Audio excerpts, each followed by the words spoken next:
Gatorade is the #1 proven electrolyte blend designed to hydrate better than water. So you can lose more sweat and raise your game. Gatorade, is it in you? This is CityCast Madison. I'm Bianca Martin, and here's what Madison's talking about. I've said it before on the show, and people in my life know I have been so excited, anxiously awaiting the brand new thermal bathhouse coming to Willie Street. And the wait is over. Sauna Day is officially open. So joining me today to talk about that is co-owner Rochelle Ritzenthaler. Rochelle, welcome to CityCast Madison. Thank you so much for having me. You may become my new favorite person. I would love that. Water and saunas and spas, I mean, it doesn't get any better in my book outside of like art. But in a way, looking at the photos of this place, it looks like art. First off, congratulations on the opening. This is Madison's newest and, dare I say, only full-scale modern bathhouse. You opened it up with your partner, Jason. How are you feeling? We're feeling so good. I mean, we've just had a couple of nights where we've gotten to see people leave the space and they're so relaxed when they come out of the building. And I've got this like bubbling excitement that we opened, and I have to remind myself to sort of like tone it down a little bit and match their energy. And I so relate to that. I know exactly I don't know exactly what you mean because I've never opened a bathhouse, but that's sort of like, I'm so into this. Is everyone as into this as I am? Well, I know when the news broke that this was coming, I was at restaurants and at different places in Madison, and people like hearsay talking about this. People are excited. So I want to know, you are officially open to the public, right? Like folks can start booking and getting into the spa. Absolutely. We have our booking online on our website. So that's at www.sauna.day. Yeah. So why open a bathhouse in Madison? Well, I think there's lots of reasons, but I think one of the first ones is we have such long, cold winters. It seems so well suited to our community. There's a lot of very wellness-focused people here, mindful people here that I think, will really like what we're trying to offer. We also went to a lot of locations around the country and also around the world that had, very similar sized communities, and they had this sort of thing. And we were kind of thinking, well, why not Madison? Why don't we have something here? Yeah. So what's the community response been like so far? So far, we've had a really good response from the community. We love being sort of in that Willie Street, Blount Street neighborhood, near East Side. We're, always waving. We've got bikers coming along the Capital City Trail every morning and evening. And so that's been really fun. So many folks like poking their heads in, wanting a tour, wanting to stop in. So it's just been really fun to sort of invite people into the space. And you had a soft open too, right? Yes. We just opened for our soft open. We're calling it our Sauna Day warm-up last Monday. And that warm-up is going to go through the end of the month, where we're sort of at limited capacity, fine-tuning our operations and everything like that before we get into sort of the like heat sauna season in the fall here. Love the wordplay. Just talking about the reception from the community and people, waving from their bikes. That area of Willie Street has been empty for so long. So I know folks are excited to see business there. Before we get too deep, can you tell us about what exactly a Sauna Day thermal bathhouse offering? Like, does it have a traditional communal bath that people share? Like, what's the layout like? Yeah, absolutely. So our sort of core offering is the thermal bathhouse. And what you get with that is 2 hours in the space, and it really balances through the hot and the cold experiences, more wet and dry, movement, rest, all of those sort of contrasts. And what you do then is we have a 5-step ritual that we recommend, but you can do anything that you want in the space, sort of moving through the things that you need in that moment or on that day. I love a ritual. Yeah, right? Like you just have a guide, then you can kind of move through and see how it feels. And the first step of that is our cedar salt scrub showers. So we recommend sort of entering the space and scrubbing off with these salts. So you're sort of like physically, but also psychically, like just cleaning the day off of you before you get into the space, getting really clean as we're all sharing these amenities. Some lymphatic movement. Yeah. And then like the water releases the oils and the cedar walls that are in the shower. And it just like is the best aroma in the space. When people walk in, they're like, oh, wow, that smell instantly is like just really grounding, I think. And then the second step of that is our steam sauna. So we keep it a little bit lower than a typical steam sauna. We were really inspired by places that we've been, like Hammam in Istanbul in particular, that we really loved, where those hammams, they really keep them a little less steamy. They're more just like really humid, and they have a hot stone in the middle.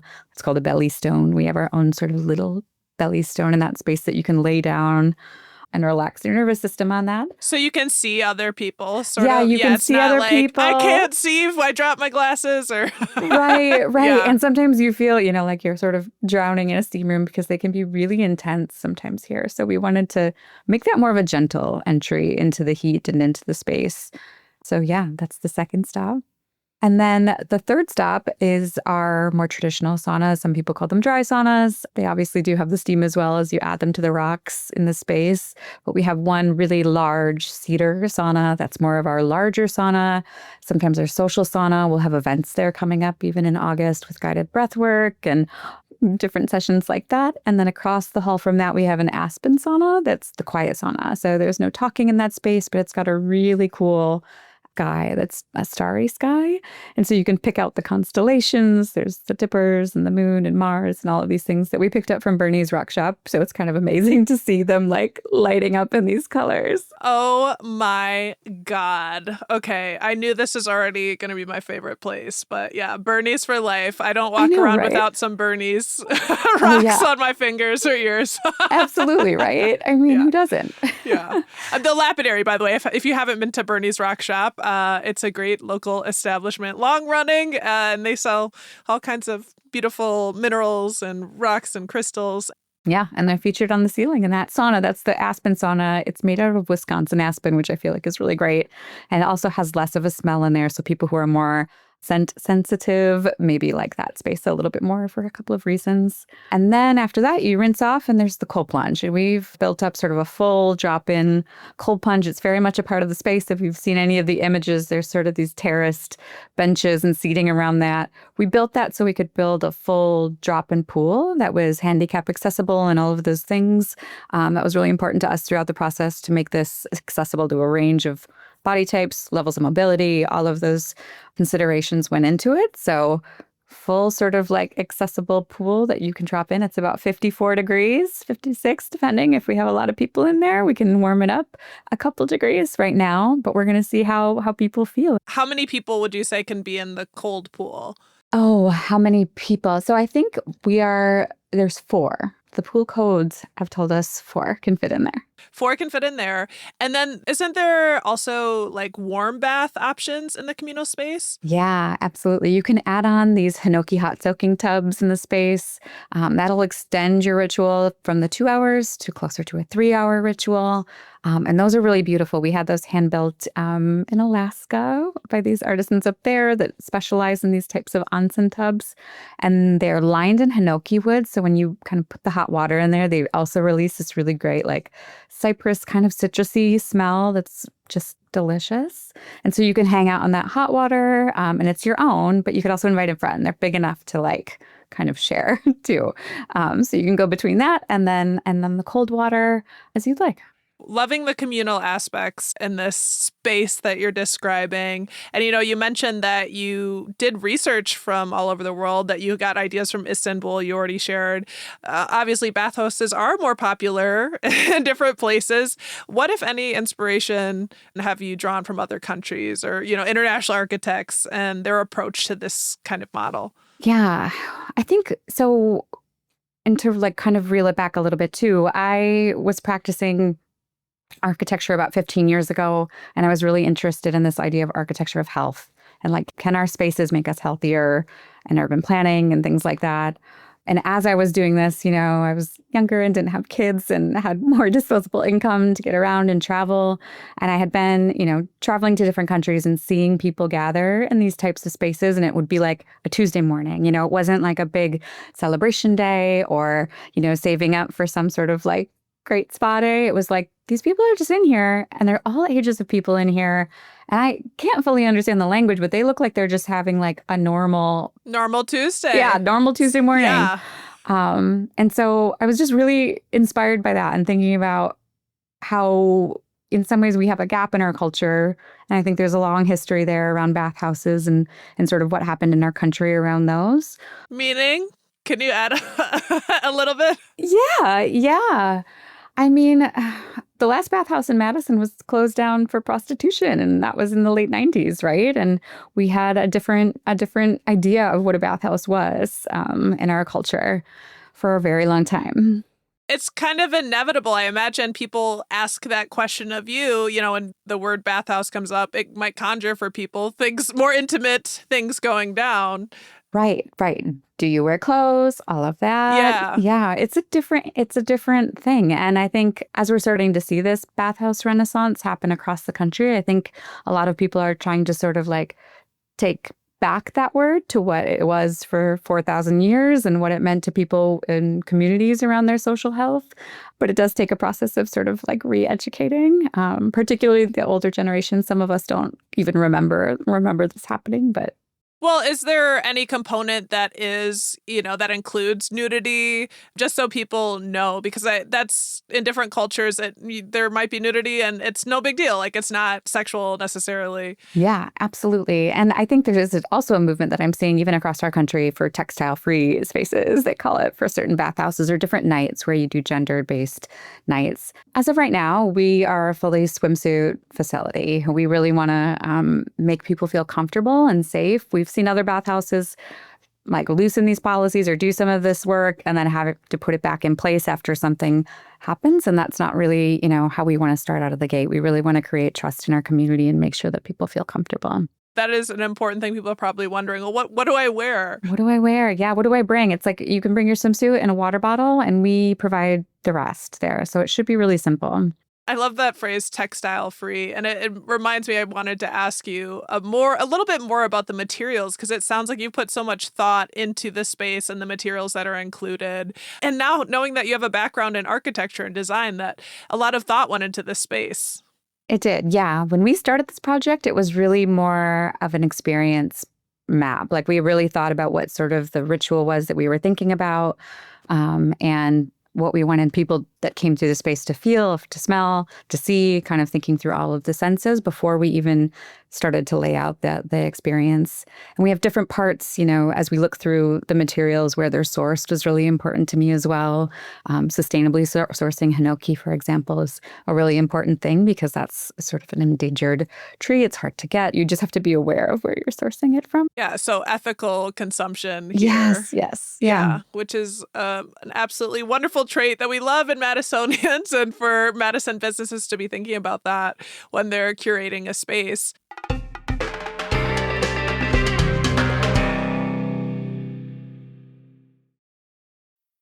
Got some good news for your ears. More of that good stuff is coming up. And even better news for your hair. The best hair care is at Sephora. They've got all kinds of products for every kind of hair. From brands like Amika, Kerastase, Day, and K18. You knew where to get great audio. Now, you know where to get great hair care, too. Sephora. Good news for great hair. Shop hair care now at Sephora.com. I was deep in it, gaming on Samsung Galaxy Z Fold 7. Unfolding the screen made it twice as big and so immersive, I kinda lost myself. Might have trolled a little too close to the sun. Someone in the chat told me to touch grass, so I took my Z Fold 7 outside and kept playing. Still won, got a tan, and a nice little reset. Powerful processor, realistic graphics, you stay locked in, streak stays alive. Can your phone do that? The new Galaxy Z Fold 7. Get yours at Samsung.com.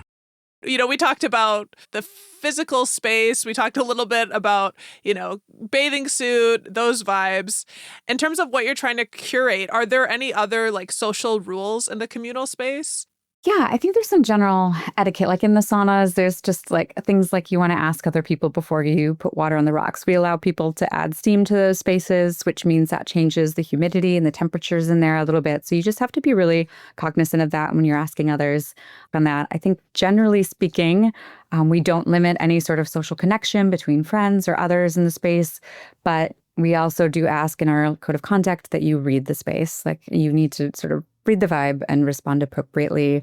All of our staff members are empowered. If anyone is feeling harassed or not feeling comfortable for any reason at all, you should go to them directly and we will lifetime ban someone immediately. We don't want to do it, but we really want to protect our community safety, and it's the most important thing. So I think just to be sort of aware of some of those policies is important for us. Yeah, that's good. You're not messing around. No. You got a sweet voice, but don't take Rochelle for granted. And she's taking care of the community. And that's why we're so excited about this bathhouse, because it has the communal aspect. I did want to ask about the therapies, the sort of thermoregulating therapies, the sauna and the cold plunge. What do we know about the known health benefits from, taking part in that? Yeah, it's really interesting to look at the benefits, and there's been lots of studies done, and I could sort of list all of them, from the physical and the mental and the spiritual, that people believe, are improved by this experience.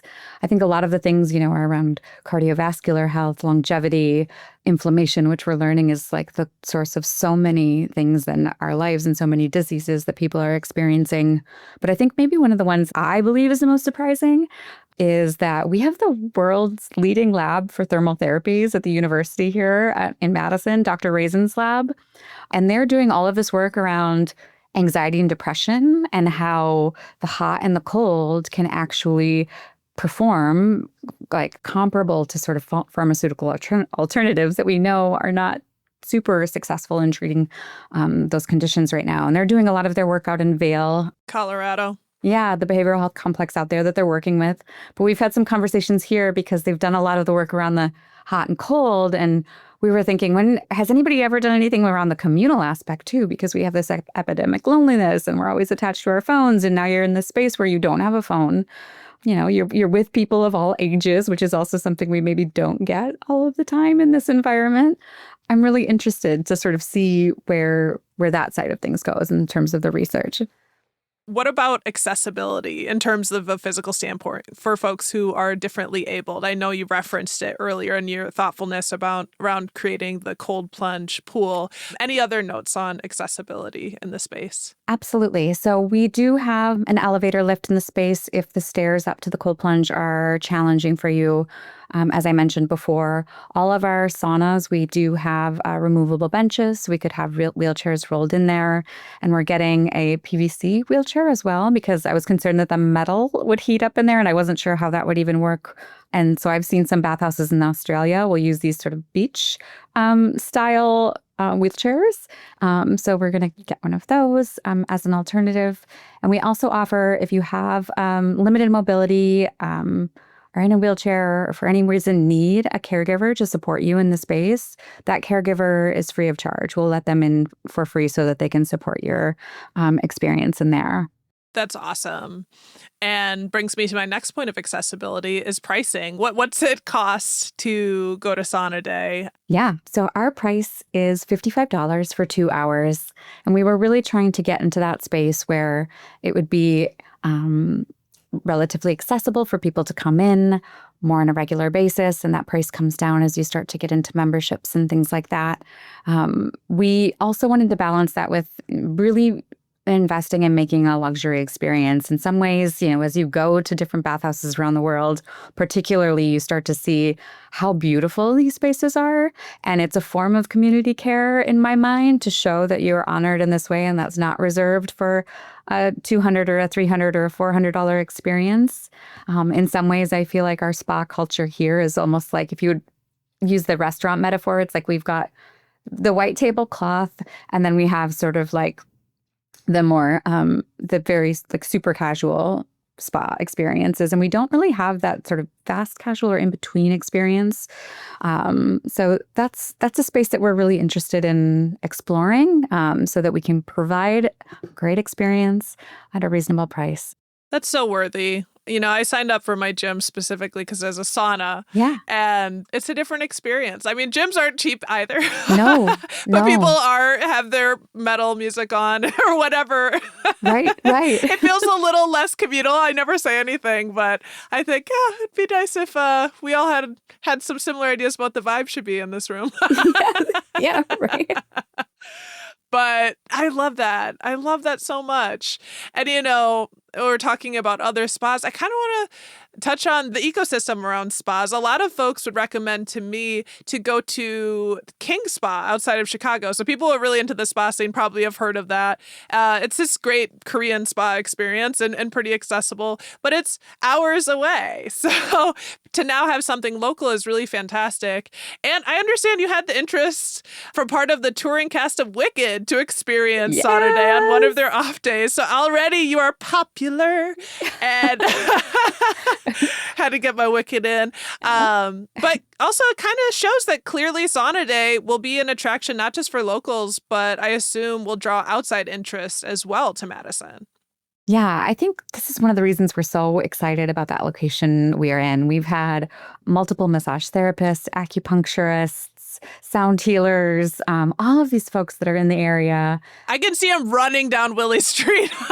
Like, there's so many acupuncture, like wellness folks just on Willie Street alone. Yeah. And our intention from the beginning was we weren't going to offer that. We offer the Bathhouse, and we want to be able to refer to all of these other great therapists in the area, and or bring them in and bring the therapists in, and we can do pop-ups and things like that in the space as well. But I was just talking with another massage therapist the other day, and she said, we should really normalize just having people walk around in their robes in this neighborhood. And I thought, that's fantastic. Let's do that. Yeah. I saw a recent story about people doing cold plunges in the lake early morning and how it was normal for folks to just have their robes on outside. So oh, yeah. It's huge up there. let's get it started. But I did love that, this National Touring Act had folks wanting to go somewhere to relax, and they felt like they had that in Madison. And I just think that's a big deal. It was great. A member of the cast was sort of messaging us throughout the day because we were waiting on our occupancy permit from the city. And she was like, do you have it yet? Do you have it yet? And it was their day off last Monday. So she was like, can we get in today yet? And so we were able to open just in time to get Wicked in. Everyone's listening is like, you and us too, sister. Like, we're all like, when is it open? It's open. It's exciting. So before we let you go, what are you most excited about Sauna Day and what you're bringing to Madison? I'm really excited about the partnerships that it's going to bring and the people that we get to meet through this. I think our sort of three pillars, it's like on our little robes in the market space, are vitality, community, and integrity. And I think that community word can get tossed around a lot. But I think for me, it really means like connecting with folks like you or others in the community that are doing this really great work. And I have a lot of fun learning about what people are offering and how we could partner. Rochelle, it has been so lovely talking with you. We're super stoked to have you in the city and this great new addition to Madison. Thanks for taking the time to inform us on the good spa bathhouse works that you're up to. Thank you so much for having me, and we can't wait to welcome you and so many others into the space. That's Rochelle Ritzenthaler, co-owner of Sauna Day, Madison's new bathhouse. If you want to learn more about their space, head to our show notes for a link.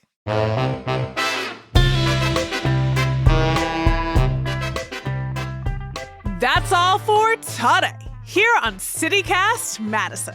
I'm Bianca Martin, your host. If you enjoyed the show, what did you this episode with? Someone who'd really appreciate a spa day. Don't forget, you can support the show and get great perks by becoming a CityCast Madison neighbor at membership.citycast.fm. And quickly before we go, we've got some exciting news for us Midwesterners out here. CityCast is coming to the Twin Cities, baby. There are a number of open positions that include host, creative producer, senior account executive. If that sounds like something you or someone you know might be interested in, head to citycast.fm to learn more. All right, we'll be back tomorrow morning with more stories from around the city. Until next time, take good care.